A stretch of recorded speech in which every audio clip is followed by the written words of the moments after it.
The resonant chamber of the Vorlag conclave was a cathedral of living crystal, a place where thoughts were given form by light and sound. Millennia of consensus had been grown into its very structure, each facet and spire a testament to a decision reached, a truth acknowledged. But now, the chamber was filled with a discordant hum, a vibration of deep and profound uncertainty. The crystalline pillars that normally glowed with a placid internal luminescence now pulsed with agitated, fractured light, casting sharp-edged shadows that danced like specters of doubt. At the center of this grand, failing symphony stood Apex Xylo, prime resonator of the Vorlag. Its form, a towering fractal of immaculate quartz, remained still, a focal point of attempted calm in a sea of rising panic. Before it, a holographic display shimmered, showing the frozen, serene face of a human female. Her eyes were closed, and there was a strange, almost peaceful finality to her expression that was more unsettling than any scream could ever be. This was peacekeeper Alara Vance, and she was dead. The news had fractured the delicate lattice of galactic diplomacy that the conquered had spent centuries building. It was not the death itself that was the cataclysm. Death was a constant, a predictable variable in the grand equation of the cosmos. It was the identity of the victim and the perpetrator. A human peacekeeper, murdered during a diplomatic parley by a Cathar warlord. The Cathar hegemony, a species for whom violence was a form of communication and conquest a biological imperative, had long been a destabilizing element. But this was a new level of transgression. It was a direct, contemptuous strike against the very concept of negotiated peace, a concept the young, baffling species known as humanity championed with an almost religious fervor. "It is a catastrophic failure of their ideology," chimed a sharp, crystalline voice from the assembly. It was Elder Shardcore, whose facets were clouded with the accumulated weight of tradition. "We warned them. We told them that their peacekeepers were a naive projection of their own soft biology. They sent a fragile organic creature into a den of predators, armed only with words. The outcome was not a possibility, it was an inevitability. The Cathar have simply proven the flaw in the human equation." A low, resonant thrum of agreement echoed through the chamber, the sound of 1,000 crystalline beings vibrating in accord. To the Vorlag, a species whose existence was a slow, geological process of thought and growth, humanity was a paradox. They were ephemeral, their lives a frantic, brief flicker. They were driven by chaotic, unquantifiable forces they called emotions. And yet, in the short time since their arrival on the galactic stage, they had inserted themselves into the very fabric of interstellar politics, with an influence that belied their apparent fragility. Their peacekeeper corps was the most visible and perplexing example. Unarmed, clad in simple white and gray uniforms, they would stand on the contested borders between warring empires, on the precipice of black holes where pirates preyed on trade lanes in the heart of collapsing star systems, and they would talk. They would mediate. They would reason. And more often than was logical, it worked. Until now.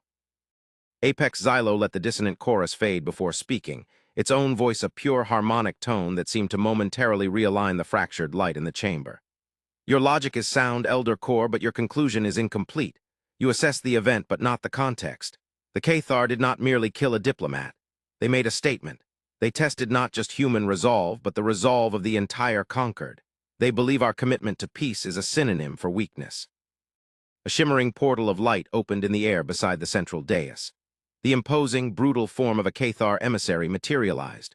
Warlord Vrax, the very individual who had overseen the incident, appeared not in person, but as a projected effigy of defiance.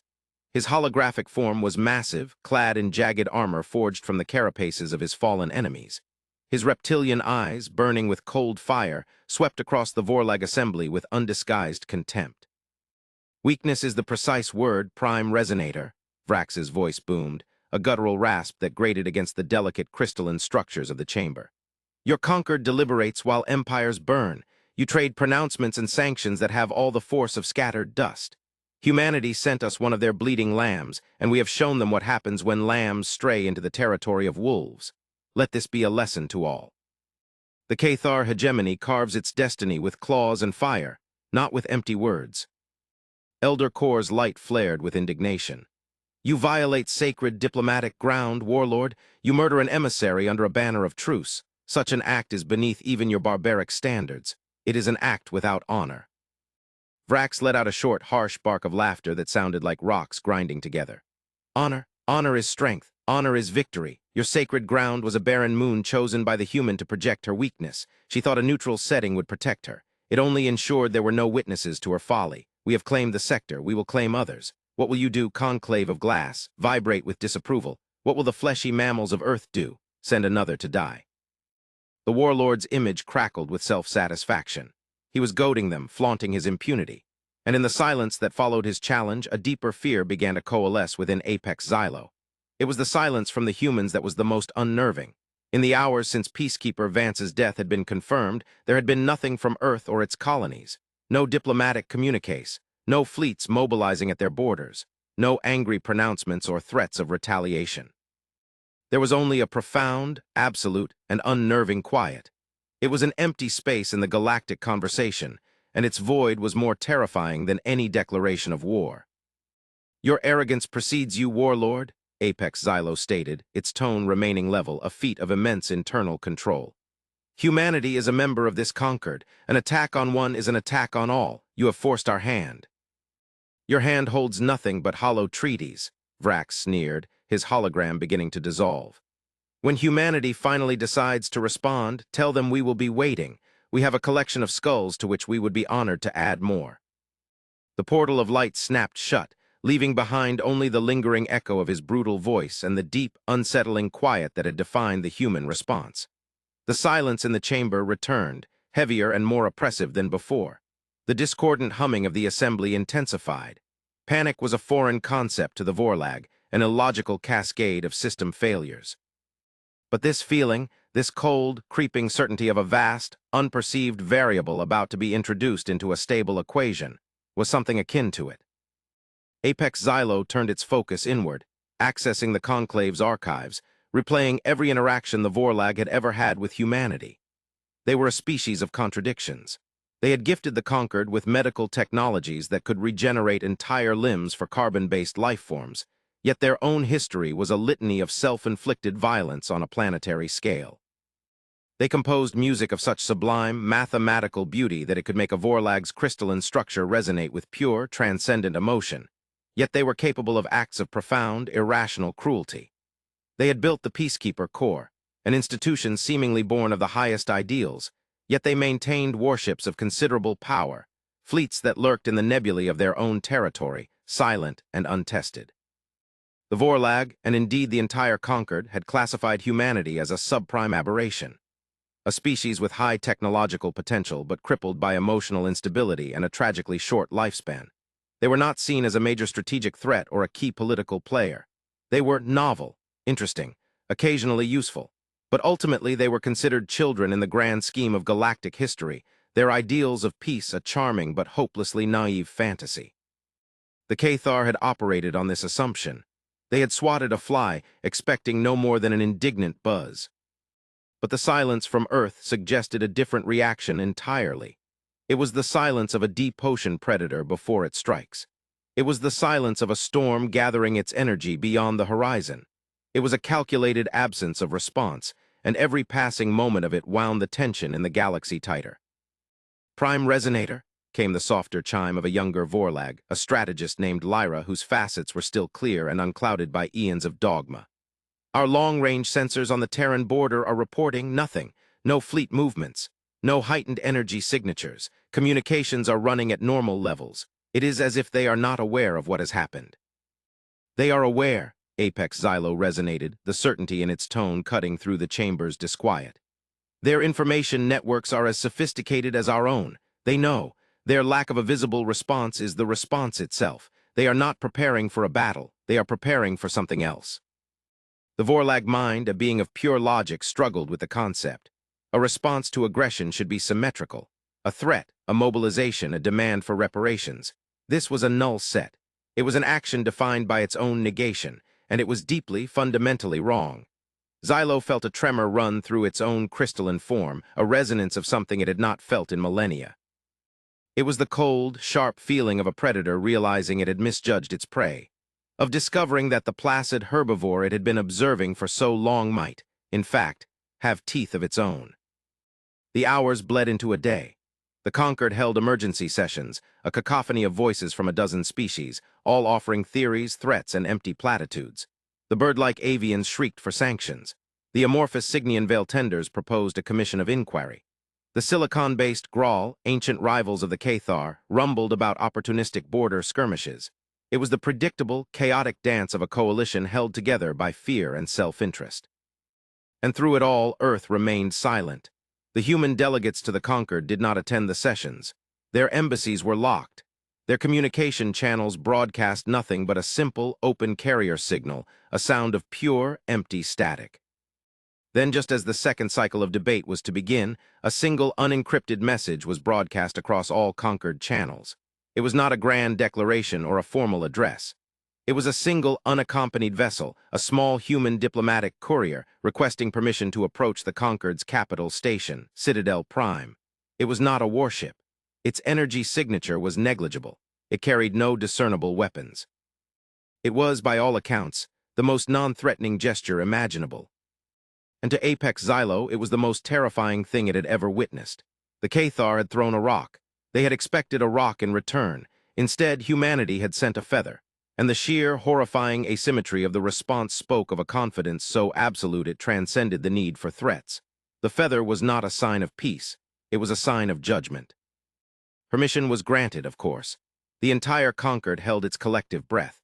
The small human ship named the Solitude moved with a quiet, deliberate grace through the orbital traffic of Citadel Prime.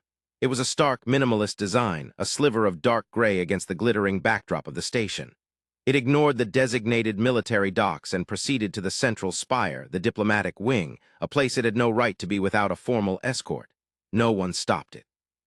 The station controllers, a mix of species, were frozen by a sense of momentous, unscripted history unfolding before them. The ship docked, a single airlock extended, and a single figure emerged.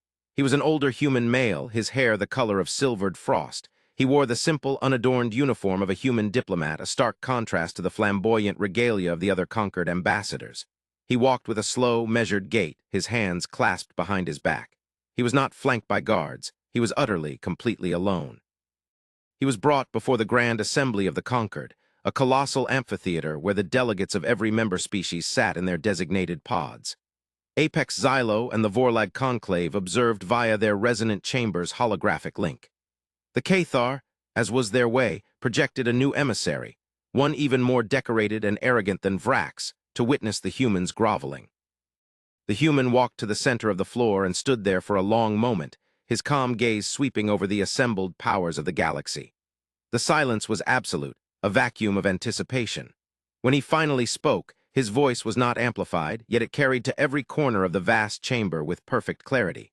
It was a calm, resonant baritone, a voice devoid of anger, fear, or any discernible emotion. "I am Elias Thorn, special envoy from the Terran Confederacy. I come before you to deliver a message from my government, from the unified voice of all humanity." He paused, letting the weight of his introduction settle. The Cathar emissary let out a contemptuous snort. "We have received word of the death of peacekeeper Alara Vance on the moon designated M7, in the Typhon Abyss. She was murdered while engaged in a sanctioned diplomatic mission on behalf of this conquered. The party responsible, the Cathar hegemony under the command of Warlord Vrax, has claimed responsibility and broadcast their justification for this act." Thorn's eyes, the color of a stormy sea, shifted to fix upon the holographic form of the Cathar emissary. There was no hatred in his gaze, only a profound, heavy stillness, like a judge looking upon a man already condemned. The Cathar believed this was a demonstration of strength. They believe it was a necessary act to prove their dominance and to expose what they perceive as the weakness of our ideals. They have fundamentally misunderstood the nature of human peace. They have mistaken patience for passivity. They have mistaken restraint for inability. He took a slow breath, and the entire assembly seemed to lean forward. "Humanity has a long and tragic history with conflict. We have perfected it, refined it, and suffered under its weight for millennia before we ever reached for the stars. We learned a terrible and immutable lesson from our own blood-soaked history. Peace is not the absence of war. Peace is not a treaty or a negotiation. Peace is a state of being, an environment that must be actively and sometimes forcefully maintained. The Peacekeeper Corps was the first instrument of that maintenance. It was an offering of reason, a belief in the power of dialogue. It was an extension of trust to the other species of this galaxy. His voice dropped slightly, taking on a tone of somber finality. That trust has been broken. The murder of a peacekeeper is not an insult. It is not a tragedy. It is a signifier. It is the definitive proof that for some, reason is not a sufficient deterrent. It is the final piece of data in an equation we have been calculating for a very long time. He raised his hand, and a vast holographic display shimmered into existence behind him. It was a star chart of the Cathar hegemony's core systems. Their home world, Cathar, a brutal volcanic planet, orbited its star at the center. Around it, a dense web of defensive platforms, orbital fortresses, and patrolling fleets was rendered in stark, tactical blue. It was one of the most heavily fortified regions in the known galaxy.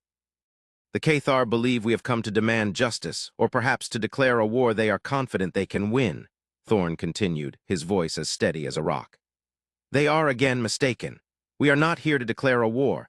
War is a chaotic, unpredictable, and inefficient means of resolving a conflict. It is a tool of last resort for those without other options. We have other options. The Cathar emissary laughed, a harsh, grating sound. Your options? What will you do, human? Send more talkers to their deaths. Your fleets are insignificant. Your people are weak. You have nothing.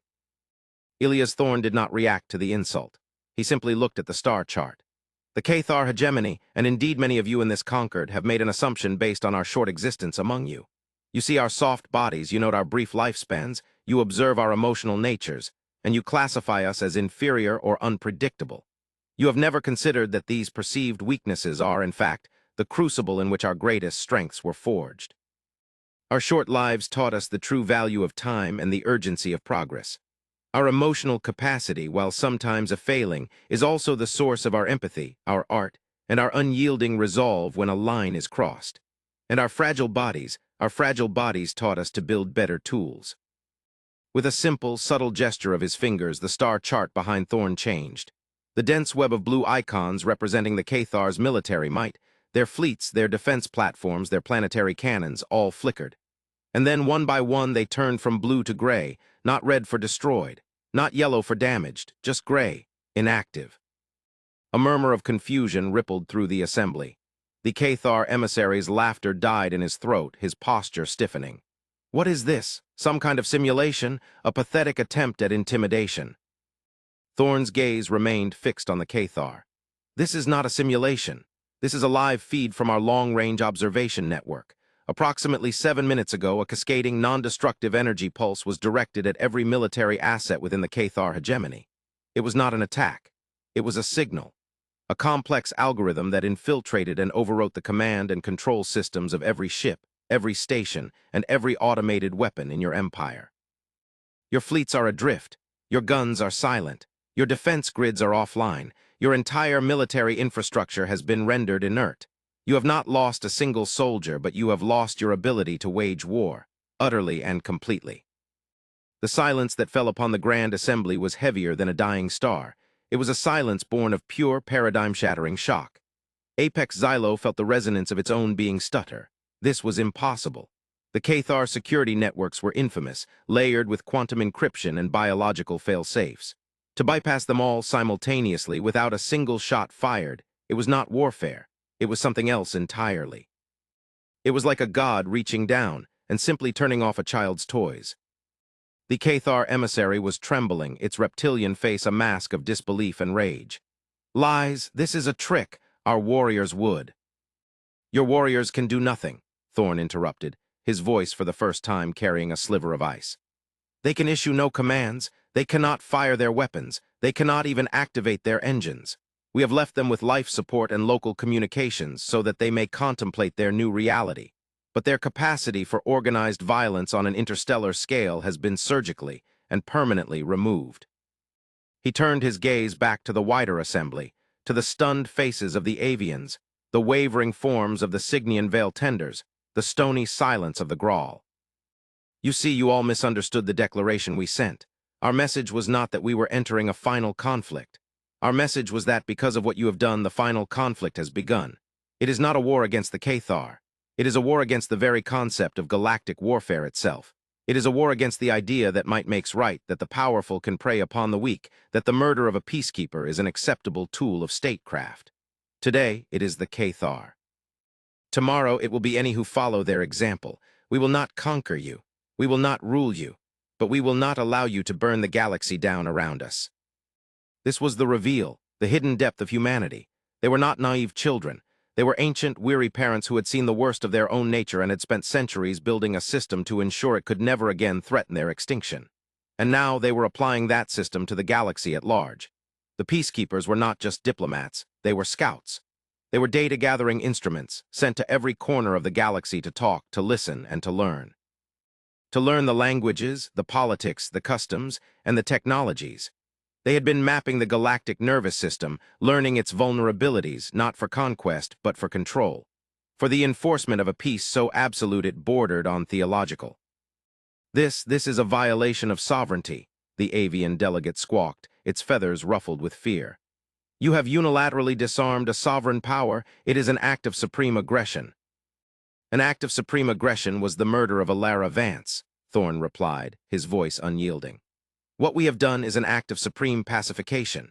We have ended a threat without taking a life. We have resolved a conflict with an algorithm. Which course of action do you truly find more barbaric? The warlord who kills with impunity, or the quiet guardian who ensures he can never kill again? Apex Xylo watched, its logical mind struggling to process the sheer scale of the revelation. The Vorlag had based their entire strategic assessment of humanity on flawed data. They had seen the surface, the emotions, the short lives, the apparent fragility, and had missed the terrifying, patient intelligence that lay beneath. Humanity did not think in terms of battles or wars. They thought in terms of systems. They did not seek to win conflicts. They sought to render them obsolete. The final conflict was not a military campaign. It was an ideological one. It was the imposition of a new galactic paradigm. The Cathar emissary's hologram finally destabilized, its form flickering and dissolving not from a technical fault, but from the sheer, overwhelming shock and humiliation of its master's defeat.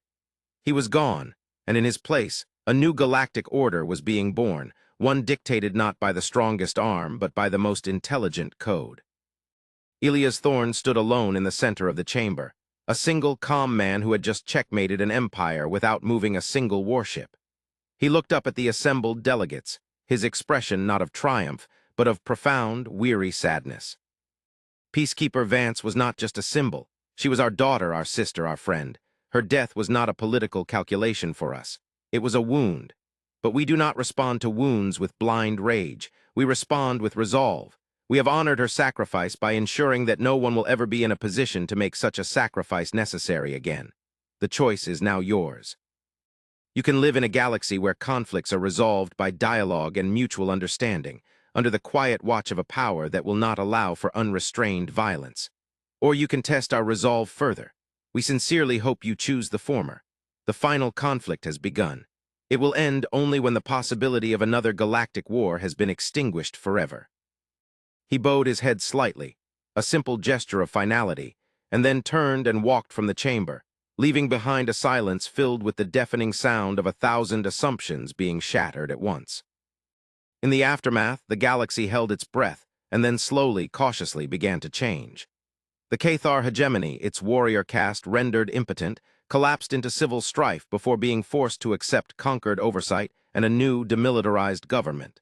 Warlord Vrax was handed over not for execution, but for re-education at a human institution, a fate many considered worse. Other aggressive powers, the Grawl among them, quietly withdrew their fleets from contested borders, their belligerent posturing vanishing overnight. The balance of power had not just shifted, it had been fundamentally rewritten. Humanity, the quiet, emotional upstarts, had revealed themselves to be the galaxy's ultimate arbiter, its silent, unmovable enforcers of order.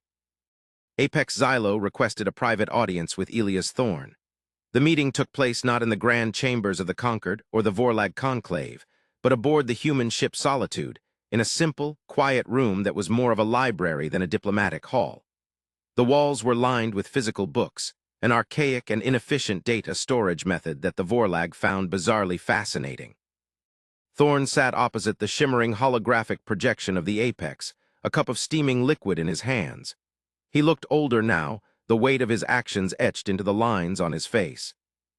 Your actions were logical, Apex Xylo began, its resonant voice carefully modulated.